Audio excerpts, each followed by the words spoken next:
ఇన్ని రోజులు నా చేతిలో ఓన్లీ ఫోన్లు మాత్రమే బలవుతాయి అనుకున్నా. కానీ ఫస్ట్ టైం నా చేతిలో స్పెక్ట్స్ బలయ్యాయి. అవి ఎవరియో కాదు, నావే స్పెక్ట్స్.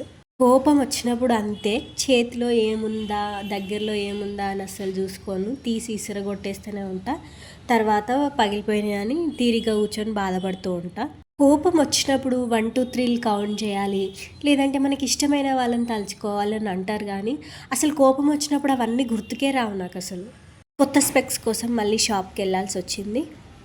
ఎక్కడ సైట్ పెరుగుతుందో అని టెన్షన్ పడ్డా, కానీ పెరగలేదు, అంతే ఉంది. ఇంతకీ మా పాప ఎట్లా ఉందో చూసి చెప్పండి. నేను ఏది చేసినా తను అది చేస్తుంది. ఇప్పుడు నేను స్పెక్స్ పెట్టుకున్నాను, తను అక్కడ స్పెక్స్ పెట్టుకొని కూర్చుంది. క్యూట్ ఉంది కదా. ఒప్పుకున్న పెళ్ళికి భజంత్రీలు వాయించడం తప్పుతుందా? ఇంకా స్పెక్స్ పగిలిపోయినాయని కొత్త స్పెక్స్ తీసుకోక మానుతామా? సో మళ్ళీ కొత్త స్పెక్స్ అయితే తీసుకున్నా. మళ్ళీ మా ఆయనకి 1600 బొక్క పెట్టిన. నా ఛానల్లో లాంగ్ వీడియోస్ అప్లోడ్ చేసిన, చెక్అవుట్ చేసేయండి.